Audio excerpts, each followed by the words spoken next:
So, hi Jeremy. Thank you for talking to me today. What are you up to? Like, what have you been up to? What do you do? Introduce yourself. Hi, Courtney. Yeah, thanks for having me. I'm glad you reached out. So, I do a lot of work with complex chronic health conditions from an Eastern medicine background. And it seems like most of the people watching your channel are going to be people who are dealing with some kind of health issue. So, we can dig into whatever you want, but I think probably a lot of the value I can add is to try to just help folks that are going through this to navigate, like, yes, there's help available, finding a practitioner, what that looks like. I've had people who don't always have the best results with working with health professionals, and sometimes it's nothing to do with the modality or the herbs or the supplements or whatever. It's just kind of a more energetic, like a personality kind of thing. Exactly. So I've told patients in the past, like, listen, you've tried acupuncture before, you've tried herbs before, whatever you've done, and it kind of didn't necessarily work. If you've gotten a haircut before that you didn't like, you Yeah. don't give up on haircuts, right? You just go find somebody else that's going to be able to like listen to you differently or that has a different background. So one of the things that I really kind of try to help with is when people start to get jaded about healing, we need to get the mojo back. So if they're kind of writing off options just because they had a bad experience with like one herb, or they had acupuncture once and it hurt or whatever, like they'll close that door forever. And it really is kind of a waste because there are so many potentialities down those hallways if we're willing to reopen those doors, just like you would for anything else, like a haircut or a dentist or really anything normal. So, what actually got you to decide to help people in this way? Like, what's your origin story? Well, yeah, I was bitten by a radioactive spider. Um, no, I like problem solving. I enjoy it. I get a lot out of that creative problem solving, and I also like the visceral sense of going, holy shit, we made a 180 on somebody's life. Like, this is really cool. In terms of, for me, with like complex chronic health conditions, I feel like that's it's not the only, but it's one of the biggest leverage points that where we can use our skill set. Because as you know, with Eastern medicine, I mean, we've got books. I thought I had one around. We got books that are like this thick. I mean, we can help like everything under the sun. It's an entire medical system. And one of the things that is great about that is that we can help a real variety of problems and a variety of people. But at the same time, it's going, okay, what are these really gnarly problems that are plaguing people? Because like when you put yourself in people's shoes, there's not a lot of real options out there for especially complex chronic stuff, autoimmune conditions, these kinds of things. The conventional system doesn't know what to do with these people, and Yeah, a lot of times they're at their wits end. yeah, And I mean, you can pull somebody from basically like the worst part of their life. I mean, they're rock bottom, and you can have such a substantial impact. It's yeah. just this is the one where I was able to kind of get systems around things and started to get a lot of traction. So, you know, So, do you have a specific community or a group of people that you like to work with? yeah, I mean, for people with health issues, it's real. I take all the gnarly, funky stuff. I put myself in that position where I'm going to be underneath the cracks. So the people falling through the cracks, they're usually the ones that find me. Amazing. So it's the people with the gnarly stuff that then they're like, okay, I tried all that. Now I got to find somebody else. So that's what I found. Most times people come see me. It's not some easy thing. It's like, okay, you've already had however many practitioners plus the whole conventional medical establishment kind of taking their turn. That's why we're here. That's why we're here. You see, this is why I'm talking to you because, we need different unique perspectives and different practitioners who are willing to do those kinds of things and go into those and deal with those issues. So how do you explain to people what it is that you do, like clients, people who don't know? Sure, yeah. Like when I was doing acupuncture, I could explain acupuncture. I'm only working online for the last year or so. I've been out of brick and mortar. I just do only online stuff with the complex chronic folks. But prior to that, I had a general practice, and you can explain things like acupuncture. So depending on who I'm talking to, if they say, "Well, what do you do?" Well, what I do is I help people get their lives back. That's what I do. And how I do that, maybe with herbs, maybe with acupuncture, here's how those work. The person, their problem, and their goal versus aligning myself to the therapeutic tool set has set me free because now I get creative with like, okay, well, we barely, I'm just going to say we don't have any of the tools that I want to use. So now we got to look at like, what kinds of foods could you eat? How could you be cooking? What could you not be doing? Right? Sometimes it's like you start looking at the inputs on people's lives And our first move is like to take our training and go, okay, I'm going to add some herbs into your system. I'm going to add some acupuncture into your system. I'm going to add this food. But really, you start looking at going, okay, how about all these bad inputs that we're just bombarded with? Like, can we do something about this thing radiating your face while you're getting ready for bed? Could we take that out?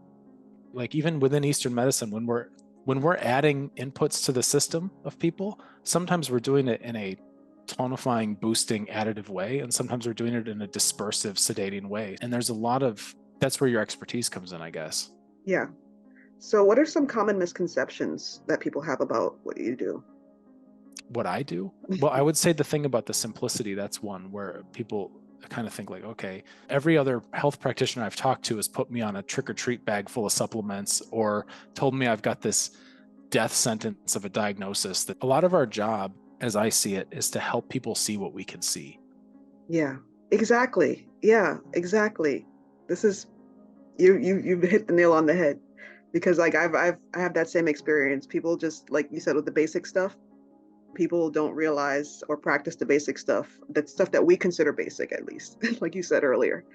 Yeah, and we look down our nose at it like, oh, that's basic. Like, no, basic is foundational. Like, you build a house on a foundation. It's at the base of the house. Like, basic doesn't mean just like stupid and you should ignore it. Like, basic is extremely important. Yes, the foundation. Extremely. It's the cornerstone. You need it, or else everything falls apart. Yeah. So, when we look at our patient base, there's a culture that we're all wrapped up into. And if that culture is like a lot of food science, where the foods have kind of been hijacked and basically mutated to take advantage of certain pathways in our brains to make us eat the whole bag of Doritos and come back for another one, right? Yeah. Or you look at simple information coming in, like sitting down in a forest and watching a couple squirrels or something. Like, none of that stuff moves the needle as much as our culture has conditioned us to expect. Right? We're overstimulated, So there's a lot of navigating that and going, okay, I want to help you with your health. And at the same time, we have to recognize the influence our culture has played and what it's done to you that you didn't even know was happening. So, do you have a story that captures what you mean, like a patient experience or a personal experience that captures what you're talking about just now? In terms of like Like the bigger picture? Yeah. Yeah. So, here's one. I've had people come through my world. I'm not going to tell one story because I don't want to I'm going to kind of aggregate this so that it's not one person Okay. that I'm just telling their details about, right? So you'll get this really, once you start seeing this, it starts to become really apparent. But at first it's kind of counterintuitive, but you start to see that people with immune issues, oftentimes, not always, but oftentimes will have some kind of boundary issue as well with their psychology and kind of the emotional energetics of it. And that's because the immune system is the gatekeeper of self and non-self, right? The immune system's like the bouncer of the body. That's why there's so much of it in the gut, because it's food coming in that's not you. And the immune system's there to go, hey, what are you, are you poisoned? What are you doing? Are there pathogens on this? Is this old food? Like what's, so there's this whole kind of process going on. And when you get the immune system acting up, right, I'm going to keep it real general here, but when you have volatility there, either it's underactive or it's overactive, you'll find people a lot of times that grew up and didn't really have the most fun childhood in terms of like they had adverse events and people not treating them like a human and all that kind of imprints on their boundaries, which imprints on their immune system. So the same way that they learn to navigate the environment with other people, their body learns to navigate the environment with other pathogens. And then when you start helping somebody with what seems like a medical issue of like, okay, we've got to get this inflammation down, or you've got rheumatoid arthritis, or you've got Hashimoto's thyroiditis, or whatever it is, you start working on that level. So you'll get this thing where people start healing, and then all of a sudden they're looking at their spouse and they're like, you don't get to walk on me anymore. And this person's like, we've been married for 30 years. Like, where's this coming from? But all of a sudden it is. And people have quit jobs. And it's actually a good sign when you see outward behaviors match the internal physiology that we're trying to like rebalance. It's so interesting. That is very interesting. That's you're actually shifting my perspective on things as well. I'm learning from you right now as well. Oh, cool. Well, we're working with people, right? We're working with people, not conditions, not diseases, not some lab marker. Yeah, it's the mind-body connection. That seems to be like the focus here. It's the mind-body connection that people, because we are disconnected as a society from our minds and our bodies. I mean, in my observation, I don't know if you agree, but Oh yeah. I mean, I've got all kinds of ideas on this. I'm going to keep it brief so that you don't get shadow banned as you start this podcast up. But I mean, a lot of the cultural institutions that we have, I don't believe that it's accidental that we've been conditioned to be so disintuitive. I agree with you. I mean, I've observed this as well, and I totally agree with you. Like, I'm just waking up to this, probably like a few years ago, just woke up to this, but yeah, I totally see it now, and it's becoming more and more clear to me. Yeah, you can't not see it. It's pretty Yeah, wild. If your business model is built on suppressing symptoms and your suppression causes new symptoms that then you have new suppressants for, right? yeah, You've got this chain reaction of a lifetime customer that also steadily gets weaker and more dependent on what you're selling over time. It's a great business model if you're optimized around quarterly shareholder profits, right? But if you optimize around something else, which is I want every single person I work with to be growing, yeah, I want to get you to the place where you have so much power over your health that I'm not doing it for you. I'm not a band-aid. I become a consultant and a person to bounce ideas off of over time. I'm trying to kick you out of here as soon as possible and in a responsible way, right? And it's actually really good for business because you get people better on their own terms, right? And now they're out living their life. The people around them notice, geez, Bill, you're moving better. How's your back? Oh, yeah, it's good.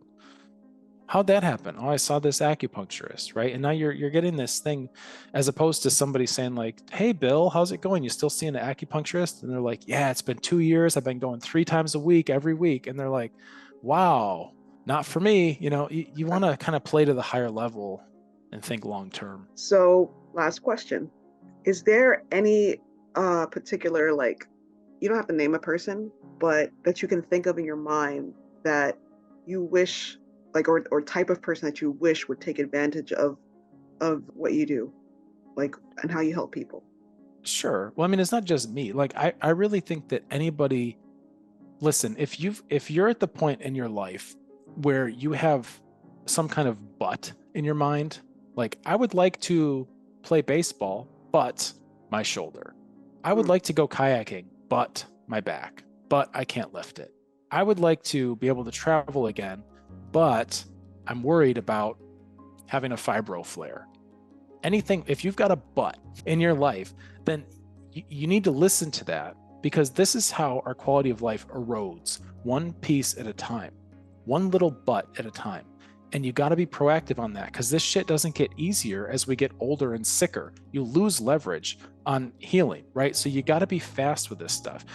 Now, that being said, I've met people that have had, degenerative diseases for like 20 years. Better now than never, of course, right? Don't wait. Find somebody. Go online. There's plenty of people working online as your quality of life, right? So if there's something coming away, there's little pieces of foundational happiness eroding one little but at a time, fight for yourself, right? Which means sometimes trying new things and you got to decide to become the kind of person who thinks it's worth it to take care of yourself, right? with that being said, thank you. This Yeah, was no like problem. this was a really good interview. It was really intense and really like informative as well. And I can see your passion just pushing through. And yeah, you actually make me want to be one of your patients. I'm sold. Well, you just keep doing your work. I'm sure you're helping a lot of people in a lot of ways. And sometimes for us as practitioners, we don't notice because we just see somebody kind of come and go for a visit or whatever. And sometimes people disappear off our schedule and they disappeared because they're so much better and they never let you know, Mm, but you just got to start paying attention and going, wow, I am having a serious impact, with what I'm doing. So keep up your good work. thank you.